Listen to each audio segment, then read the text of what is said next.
Friends welcome back to our YouTube channel Learning Orbit. Hey I am your friend Ekta Dubey.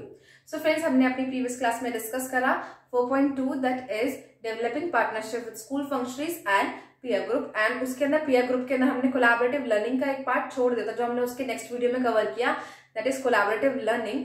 मैंने वो पूरा discuss किया था। सो उस टाइम पे जब हमने पढ़ा था तो हमने उसके अंदर देखा था collaborative learning and collaborative teaching are two different things, और वहां पे हमने कोलैबोरेटिव लर्निंग को समझा था। सो आज हमारा 4.3 है जो है कोलैबोरेटिव टीचिंग। सो आज का जो है collaborative teaching and team work. अगर आपने इससे पहले की वीडियोस नहीं देखी है तो नीचे आपको प्लेलिस्ट का लिंक भी मिल जाएगा और इसकी प्रीवियस वीडियोस का लिंक भी मिल जाएगा। Please do check those videos. ठीक है, ओके, स्टार्ट करते हैं आज का topic 4.3 that is collaborative teaching. एक छोटा सा इंट्रोडक्शन देती हूँ क्या होता है। सो कोलैबोरेटिव लर्निंग, जैसा कि हमने लास्ट क्लास में पढ़ा, कोलैबोरेटिव लर्निंग क्या होता है, जब सारे बच्चे मिलके without any assistance, without any direction, informal manners में पढ़ते हैं, साथ में ग्रुप स्टडी करते हैं, हम उसको कहते हैं कोलैबोरेटिव लर्निंग इजी लैंग्वेज में, जहां पर टीचर्स इन्वॉल्व हो भी सकते हैं और नहीं भी। और मोस्टली क्या है, बच्चों ने अपने साथ में ग्रुप स्टडी कर ली, उसको हमने कहा कोलैबोरेटिव लर्निंग। लेकिन कोलैबोरेटिव टीचिंग क्या है? सो जब टीचर्स मिलते हैं, सारे टीचर्स मिलके बच्चों के डेवलपमेंट के लिए साथ में काम करते हैं, सो दैट बच्चों का जो रेट ऑफ डेवलपमेंट है उसकी स्पीड इंक्रीज हो सके, रेट ऑफ लर्निंग है उसकी स्पीड इंक्रीज हो सके, उसके लिए टीचर साथ में वर्क करते हैं, तो उसको कहते हैं collaborative learning. That's why I told you कि दोनों के दोनों अलग कंसेप्ट है। तो आज हम इसको डिस्कस करते हैं बाय डेफिनेशन नाउ और स्टार्ट करते हैं। Let's start. So what is collaborative teaching? It involves general education and special education teacher working together. इसके अंदर जनरल एजुकेटर और स्पेशल एजुकेटर मिलके, जो हमारे जनरल एजुकेटर है प्लस स्पेशल एजुकेटर है, वो मिलके बच्चों के लिए काम करते हैं। अब कैसे काम करते हैं? इट मींस जहां पहले इंक्लूजन में हम देख रहे थे कि जनरल एजुकेटर और स्पेशल एजुकेटर साथ में क्लास में होते तो हैं, लेकिन स्पेशल एजुकेटर क्या करता है या रिसोर्स टीचर जो होते हैं वो क्या करते हैं, बच्चों के ऊपर ध्यान देते हैं, जिसको इंडिविजुअलाइज्ड हेल्प की जरूरत होती है वो करते हैं। और वहां पे अगर इनफ नहीं होता तो रिसोर्स रूम में जाते हैं और वो अपना अलग असेसमेंट, अपना अलग आईपी और लेसन प्लान चलाते हैं। लेकिन जनरल एजुकेटर अपना अलग एफए, एसए, अपने आईपीज वगैरह चलाते हैं, अपने लेसन प्लान चलाते हैं। तो दोनों टीचर डिफरेंटली वर्क कर रहे हैं। समटाइम्स उनके टॉपिक भी अलग हो जाते हैं अगर कोलैबोरेशन, अगर बीच में साथ में उतना सिंक ना हो। ठीक है, लेकिन कोलैबोरेटिव लर्निंग में क्या है, दोनों टीचर्स मिलके साथ में काम कर रहे हैं। दैट मीन्स वो असेसमेंट भी साथ में कर रहे हैं, वो लेसन प्लान भी साथ में बना रहे हैं, आईपीज भी, एज वेल एज बच्चों का जो असेसमेंट हो रहा है, बच्चों के लिए जो अडेप्टेशन हो रही है, वो लोग भी वो साथ में कर रहे हैं। अब वहां पे जो बच्चे के 2 असेसमेंट होते थे, अब बच्चे का 1 असेसमेंट हो रहा है, बच्चे का टाइम बच रहा है और बच्चा मोस्टली टाइम टीचर के साथ स्पेंड कर रहा है लर्निंग में, तो उसको लर्निंग का टाइम ज्यादा मिल रहा है, उसको प्रॉपर अटेंशन ज्यादा मिल रही है। तो यहाँ वर्किंग टुगेदर का मतलब ये है। ठीक है, आगे बढ़ते हैं। ऑफन अकर्स इन इंक्लूजन, ये मोस्टली कहाँ पर होता है? इंक्लूजन प्रोसेस में। अब नॉर्मली ये नॉर्मल जो रेगुलर स्कूल्स है उसमें भी इंक्लूड होता है, लेकिन स्पेशल एजुकेटर्स जो होते हैं नॉर्मल स्कूल में बहुत कम होते हैं, रेयरली मिलते हैं, इसीलिए बोला गया है कि इंक्लूजन के अंदर भी ये अकर होता है। अब बात करते हैं इसके बेनिफिट्स के। क्यों पढ़ने चाहिए बेनिफिट्स? पहली बात तो इसलिए ताकि हमें मालूम पड़े कि ये जो तरीका है इसको इम्प्लीमेंट करके क्या फायदा है, हम क्यों इम्प्लीमेंट करें, इससे क्या क्या हमारे बच्चों को, स्टूडेंट्स को फायदे हो रहे हैं कि हम इसको इम्प्लीमेंट करें, एज वेल एज हमारे इंक्लूजन प्रोसेस को, इंक्लूसिव एजुकेशन को कैसे बेनिफिट कर सकता है। So first point is students can spend more time with teachers and get more individualised attention. जैसा मैंने पहले ही बताया, अब बच्चे को ज्यादा टाइम मिल रहा है टीचर्स के साथ, क्योंकि दोनों टीचर्स पूरे पीरियड बच्चे के साथ हैं, उनको ज्यादा अटेंशन मिल रही है। ठीक है, तो सारे टीचर्स जो हैं, जो 2 टीचर्स हैं वो साथ में बच्चे को पढ़ा रहे हैं, दोनों साथ में वर्क कर रहे हैं, ऐसा लर्निंग स्टाइल कहते हैं अपना रहे हैं जो बच्चे दोनों एक बार में ही समझ सके। ठीक है, now the next is student have opportunity to learn from 2 different teachers. अब बच्चे के पास मौका होता है कि वो एक ही बार में 2 टीचर से लर्न कर सके। इसका मतलब है बच्चा एक ही बार में 2 डिफरेंट स्टाइल से लर्न कर सकता है। बच्चे को एक ही कंटेंट 2 बार समझने को मिल रहा है, वो भी साइमल्टेनियसली। बच्चे को एक बार समझाया गया, उसको समझ में आया, लेकिन थोड़ा सा डाउट रह गया और उसी टाइम उसको फिर से समझा दिया गया, तो एक तरह से उसकी रिवीजन हो गई और इसको डाउट रहा, उसका डाउट क्लियर हो गया। तो यहाँ पे क्या, अब 2 डिफरेंट मेथड से समझाया गया, तो यहाँ पे क्या हुआ, बच्चे को ज्यादा अच्छे से समझने का मौका मिल गया। It's make easier to implement differentiated instruction and UDL etcetera. हमने प्रीवियस वीडियोस में अपनी प्लेलिस्ट में आप देखेंगे सिलेबस के अंदर हमारा यूडीएल है, डिफरेंशिएटेड इंस्ट्रक्शन है, as well as lesson plan, IP वगैरह सिलेबस में नहीं है। तो इनमें से कुछ चीजें हम ऑलरेडी डिस्कस कर चुके हैं अपनी वीडियोस में। अगर आपने नहीं देखा तो do check those videos to as you want, ठीक है। तो उसके अंदर ये सारे तरीके हैं, जब हम कोलैबोरेटिव लर्निंग इंप्लीमेंट करते हैं तो ये सारे मेथड्स जो हैं वो इंप्लीमेंट करना भी आसान हो जाता है। क्यों? क्योंकि वहां पे क्या था, अभी दोनों टीचर्स अलग अलग वर्क कर रहे हैं, उनके बीच में सिंक है या नहीं कुछ श्योरिटी नहीं थी, बट अभी दोनों टीचर साथ में काम कर रहे हैं तो ऑब्वियस सी बात है यहाँ पे सिंक हो रखा होगा, ऑलरेडी वो लोग प्री प्लान होंगे।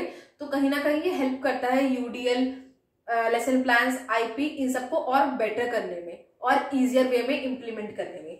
तो ये थे हमारे कुछ बेनिफिट्स। अब बात करते हैं, ये बात हुई हमारे बेनिफिट्स और नॉर्मल डेफिनेशन या फिर नॉर्मल बेसिक्स की। अब बात करते हैं हाउ को टीचिंग वर्क। जैसे कि मैंने आपको बताया, को टीचिंग, टीम वर्क, कहते हैं कोलैबोरेटिव टीचिंग, सारे के सारे क्या है, सिनोनिम्स वर्ड है, किसी भी वर्ड से आ सकता है। That's why I wrote there कि हाउ को टीचिंग वर्क्स, ठीक है। सो को टीचिंग वर्क कैसे करता है, तो को टीचिंग को वर्क कराने के लिए कुछ मॉडल्स दिए गए हैं कोलैबोरेटिव टीचिंग के ही। क्या क्या है वो देखते हैं। पहला है वन टीच वन असिस्ट। ये बहुत बार एग्जाम्स में अलग अलग आ जाता है एक्सप्लेनेशन के लिए, ठीक है। तो first is one teach and one assist या फिर one teach and one support. Assistant, support are synonyms. So इसका मतलब क्या है कि एक टीचर पढ़ाएगा और एक टीचर असिस्ट करेगा। अब इसके अंदर क्या हो रहा है कि एक नॉर्मल एजुकेशन क्लास चल रही है हमारी, एक टीचर पढ़ा रही है और जो दूसरा टीचर है, अब यहाँ पे ऐसा कोई स्पेसिफाइड नहीं है कि जनरल एजुकेटर ही पढ़ाएगा और स्पेशल एजुकेटर ही असिस्ट करेगा, या स्पेशल एजुकेटर पढ़ाएगा और जनरल एजुकेटर असिस्ट करेगा।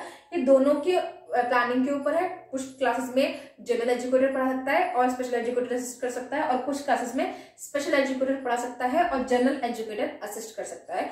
सो it's totally up to teachers, okay. तो यहाँ पे क्या हुआ, अब एक टीचर पढ़ा रहे हैं और दूसरे टीचर क्या कर रहे हैं, असिस्ट कर रहे हैं, बच्चों को देख रहे हैं, उस टाइम पे उनको सपोर्ट की जरूरत है, किसी बच्चे को इंडिविजुअलाइज्ड हेल्प की जरूरत है, वो हेल्प कर देंगे। उस टाइम पे बच्चों के तुरंत ऑन द स्पॉट रिएक्शन देख सकते हैं टीचर्स कि बच्चे को समझ में आ रहा है या नहीं। अब क्लास में 30 या फिर उससे ज्यादा बच्चे होते हैं, जब मैं एक नॉर्मल क्लास की बात कर रही हूँ, ठीक है, तो वहां बहुत सारे बच्चे हैं, तो टीचर पढ़ाते समय मुश्किल होता है कि हर एक बच्चे की फेशियल एक्सप्रेशन तुरंत देख सके। समटाइम कोशिश तो करते हैं, ऑब्वियसली टीचर पूरी कोशिश करते हैं, बट कहीं ना कहीं जब टॉपिक थोड़ा कॉम्प्लेक्स होता है तो कहीं ना कहीं टीचर का ध्यान बच्चों से हटके टॉपिक पे रहता है कि वो कोई चीज गलत ना बोल दे। लेकिन जब यहाँ पे one teacher and one assist है तो एक टीचर बच्चों का इंस्टेंट रिएक्शन देख पा रहा है, उनको समझ में आ रहा है बच्चों के फेस एक्सप्रेशन से कि बच्चे समझ पा रहे हैं, कंफ्यूजन में है, या कुछ समझ में नहीं आया, ब्लैंक फेस है, तो यहाँ वो बच्चों की फेस रीडिंग कर सकते हैं, बच्चों को जहां सपोर्ट की जरूरत है सपोर्ट दे सकते हैं।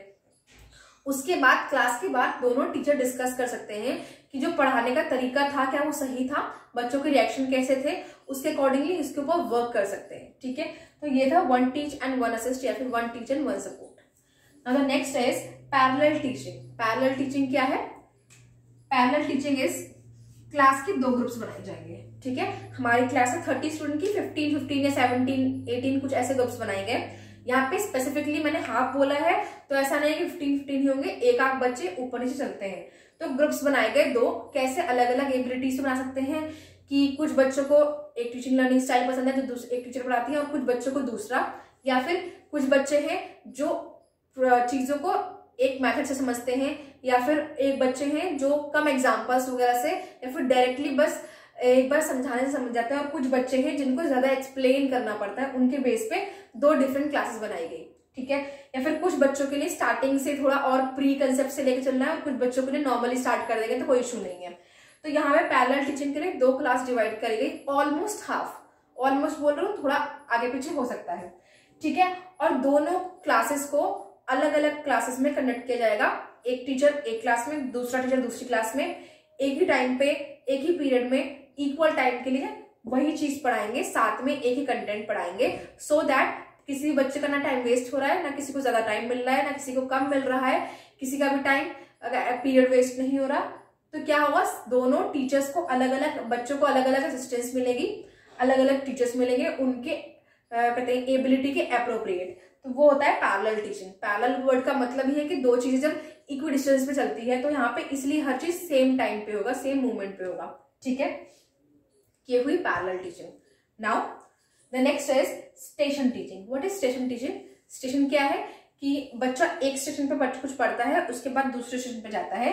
फॉर एग्जाम्पल जैसे हमारे एग्जीबिशंस वगैरह होते हैं, वहां पे क्या होता है, बच्चों के पास समटाइम्स फॉर एग्जाम्पल एक सेमी सर्कल में एग्जीबिशन है, यहाँ पे एक स्टॉल है, यहाँ पे एक स्टेशन है, यहाँ पे एक स्टेशन है और यहाँ पे एक स्टेशन है।